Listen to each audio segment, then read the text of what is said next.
ဒီဘလော့တွေကတော့ဗီယက်နမ်ရောက်ပြီး2ရက်မြောက်နေ့မှာစာပါမြို့သွားပြီးတော့ဖာစီပန်သွားလေထားတဲ့ဗီဒီယိုလေးဖြစ်ပါတယ်။ဒါကနေစာပါမှာရှိတဲ့ညတဲဟိုတယ်နေပြီးတော့အပြင်မြင်ရတဲ့ဟာပေါ့နော်။ဒီအေးလို့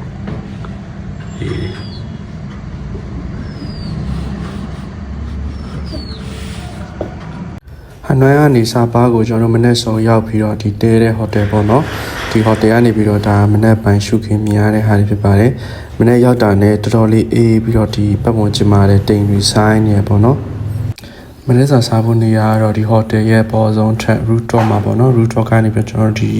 မြို့ရှုခင်းကိုအများကြီးတွေ့ရပေါ့နော်တော်တော်လေးလှတယ်မနေ့ခင်းလေးအေးပြီးတော့တိမ်တွေလည်းဆိုင်းနေပေါ့နော်ဒီမှာနှင်းစီပန်းလေးတွေလည်းစိုက်ထားတယ်ဒါကတော့ဟိုတယ်ပေါ်ကနေမြင်ရတဲ့လမ်းမကြီးပေါ်မှာဒီခီးသွားတွေစပြီးသွားတယ်ပေါ့နော်ကျွန်တော်တို့ကတော့မသွားသေးဘူးမနေ့စာအရင်စားတော့မှရှိသေးတယ်ဒါကတော့ဟိုတယ်ရှိရဆိုင်မှာနေလေဆောင်ကျွန်တော်ဒီပကင်ပေါ့နော်ဒီရွှေဖြုံသီးဘောင်းနဲ့ဒီပါမုတ်ပဲစားခဲ့တယ်အခုဆိုရင်ကျွန်တော်တို့ကဒီဖာစီပန်ကိုသွားဖို့အတွက်ဒီစာပါစင်တာပေါ့နော်ဒီဆန်ပရာဇာတဲကနေပြီးတော့ train ကိုစီးပြီးတော့ကျွန်တော်တို့ဒီတောင်ပေါ်ကိုစပြီးသွားနေတာပေါ့နော်ဒါကတော့ train နဲ့စပြီးတော့ကျွန်တော်တို့ဒီတောင်ပေါ်သွားတယ်ကျွန်တော်တို့သွားတဲ့ခောက်ကတော့လူနည်းနည်းလေးပဲပါတယ်9ယောက်ပေါ့နော်ကျွန်တော်တို့3ယောက်ရဲ့ဒီနောက်ခီးတဲ့2ယောက်ဒီ train မှာလူနေတော့ AC ထပ်ဖို့ရလို့ကောင်းတယ်ဒါကလိုင်ကောင်းနေထွက်ပြီးတော့ကျွန်တော်ဒါစာပါမြို့ပေါ်နေပြီးတော့အပေါ်စီကနေမြင်ရတဲ့မြင်ကွင်းပေါ့နော်အတော်လေးလဲလှတယ်အပြင်မှာပေါ့နော်ဒီနေ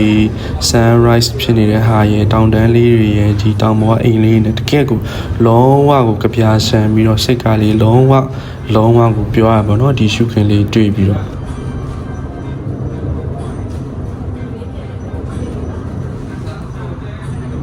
train ပေါ်မှာဒီခီးတဲ့မှာပါတော့တယောက်တည်းပဲဟိုရှိသွားလိုက်နောက်သွားလိုက်နဲ့ပဲရိုက်တာပါတော့ဒါဆိုရင်ပြေးလန်းလေးနဲ့ဒါဆိုလှိုင်ကောင်းဝင်ပြီးတော့ဟိုတောင်ပေါ်ကိုတက်တော့မဲ့အချိန်ပေါ့နော်တော်တော်လေးကိုလှတယ်ဒီ train ပေါ်ကနေပြီးတော့မြင်ရတဲ့မြင်ကွင်းတွေရောဒီသွားတဲ့ပြေးလန်းတစ်လျှောက်ပေါ့နော်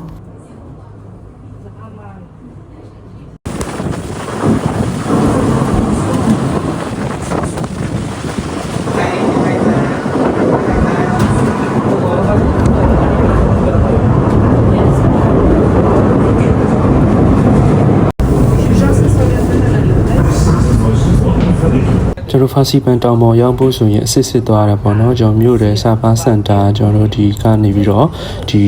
train နဲ့ပေါ့နော်ကျွန်တော်ဒီ stick ကိုအရင်သွားရတယ်ဒါဆို train နဲ့ကျွန်တော်ရောက်ပြီးပေါ့နော်ဒီကနေမှတစ်စေးကျွန်တော်တို့လမ်းလျှောက်ပြီးတော့ဒီ cable စီးတဲ့နေရာကိုထပ်ပြီးသွားမှာပေါ့နော်ဒီရောက်တဲ့နေရာတိုင်းမှာဒီအပြင်စင်လေးတွေအခမ်းအနားဒီအဆောက်အုံတွေတော်တော်တန်ရရှိတယ်ဒီပကြီးကားတွေလည်းဒီအများကြီးချိတ်ထားပေါ့နော်ဒီပကြီးကားတွေမှာဒီဖာစီပန်ရဲ့ပုံတွေဒီ over view ရိုက်ထားတဲ့ပုံတွေလည်းတွေ့ရတယ်ပဲအခုဆိုရင်ကျွန်တော်တို့ဒီ cable ကားနဲ့ဒီတောင်ထိပ်ကိုစပြီးတော့တက်နေပါပြီကျွန်တော်တို့ဒီထဲမှာလူ9ယောက်ပဲပါဆိုတော့ပေါ့နော်ဒီစပြီးတော့ဒီ cable စပြီးဆင်းတာနဲ့မြင်ရတဲ့ဒီစာပါရဲ့ဒီရွာလေးတွေအိမ်လေးတွေလေကွင်းလေးတွေစိုက်ကင်လေးတွေပေါ့နော်ဒီလေကတိစိုက်ကင်လေးတွေတော်တော်လေးကိုလှတယ်နည်းနည်းတော့ဆချင်းတော့တဲထိတ်ရင်ပို့ကောင်းတယ်ပေါ့နော်ဒီ cable ဆိုရင်တောင်ပေါ်ကနေပြန်ဆင်းလာတဲ့ cable တွေပေါ့နော်ဟိုဘက်ဒီဘက်ဒီ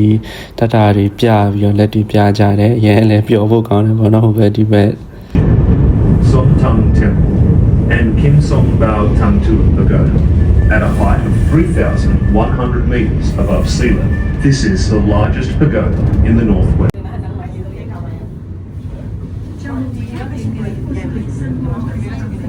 ကျွန်တော်စီးနေတဲ့ cable ကနေပြီးတော့တောင်ထိပ်ကြည့်တဲ့ချိန်မှာတော့တိမ်တွေဆိုင်ပြီးတော့ပြန်ဆင်းလာတဲ့ cable ကားလေးတွေလည်းတွေ့ရပါတော့တော်တော်လေးလည်းရင်ခုဖို့ကောင်းပြီးတော့စစ်စစ်ဆူဆူနဲ့အရန်ကို excited ဖြစ်ခဲ့ရပါတယ်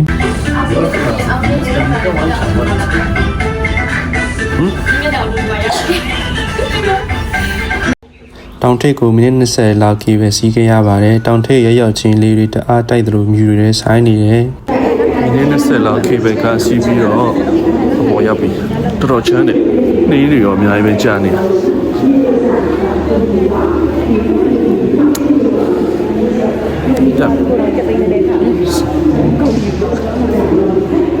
ကေပဲရောက်တဲ့ဂိတ်ကနေဝင်လာလို့ရှင်တွေ့ရတဲ့စားသောက်ဆိုင်တိုင်းတွေဖြစ်ပါတယ်ဒါကတော့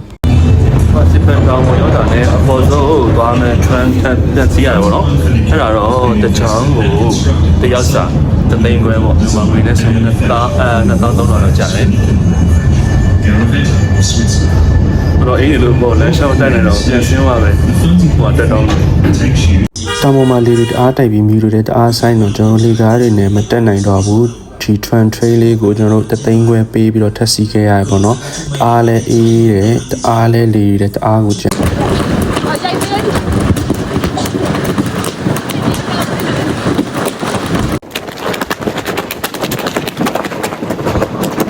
တကယ်ကိုအေးတာလေတိုက်ပြီးတော့လူတော်မြောက်ရုပ်ဖြစ်နေတောင်ပေါ်မှာလေတွေလည်းတအားတိုက်ပြီးတအားအေးတော့ကျွန်တော်ကြာမနေနိုင်ဘူးတပ်ပုံခဏရိုက်မှတ်တဲ့ဗီဒီယိုတွေရိုက်ပြီးတော့ကျွန်တော်ဒီထွန်တွေလေးကိုပြန်စီးပြီးတော့အောက်ကိုပြန်ပြီးတော့ဆင်းပြေးခဲ့ရတယ်အစားတော့တကြောင်စာပဲဝယ်ခဲ့တယ်ပေါ့နော်တသိန်းခွဲပြန်ဆင်းတော့မရတော့ဘူးဆိုပြီးမှတသိန်း3000နဲ့ဒီအစင်းတကြောင်ထပ်ဝယ်ပြီးတော့ပြန်ဆင်းခဲ့ရတယ်အဲ့နဲ့ပြန်ဆင်းလိုက်တော့တယ်ကြည့်ဟာလေရတယ်တရား very strong ညနေ9:00နာရီကျော်မှာတောင်အောက်ကိုပြန်ဆင်းဖို့ရဲကေးပဲပြန်စီးရပါတယ်ကျွန်တော်တို့တောင်ပေါ်မှာတော့တနာရီခွဲကျော်လောက်နေခဲ့တယ်ပေါ့နော်ကျွန်တော်တို့စီးခဲ့တဲ့ဒီအပြန်ကေးပဲကတော့နောက်ဆိုကေးပဲတင်သူအနောက်လုံနေပေါ့နော်ကြော်ညာနေသူတောင်အောက်ကိုဆင်းမဲ့ကေးပဲကနောက်ဆိုဖြစ်တဲ့အကြောင်းကြော်ညာပြီးတော့လူတွေပြန်စုပြီးခေါ်တာပေါ့နော်ဒီတောင်ဒါတော့တောင်ချီပြန်ရောက်တဲ့ချိန်မှာဒီတောင်ပေါ်ကဒီဟိုတယ်လေးတွေအိမ်လေးတွေကိုတွေ့ရတဲ့အရန်ကိုဟိုလှရပါတော့တောင်ဆောင်လေးမှာတကယ်ကျွန်တော်သဘောကျတဲ့ file တွေကတော့ဒီစာပါမြို့လေးရဲ့ဒီ Fasipan တောင်ထိန်နဲ့ဒီ Fasti တောင်ဒီစာပါရဲ့မြို့လေးအနေထားပေါ့နော်အေးချမ်းနဲ့သွားတဲ့ရာတီရလည်းဒီ sound drain ဆိုအေးပြီးတော့မြင်ရတဲ့ရှုခင်းတွေကလည်းဒီအေးစစ်ဆိုအရန်ကိုသဘောကျစရာကောင်းတဲ့ဒီစာပါရဲ့ Fasipan train နဲ့ဒီစာပါမြို့လေးပဲဖြစ်ပါတယ်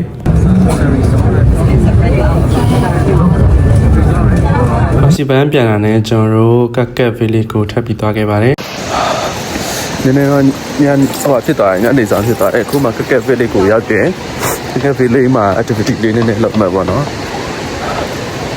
။စီပန်းပြန်လာပြီးလူကခါနေပြီ။စီပန်းပြန်လာပြီးလူကခါနေပြီခုမှကက်ကက် village ကိုရောက်တယ်။ကက်ကက် village မှာနည်းနည်းလေး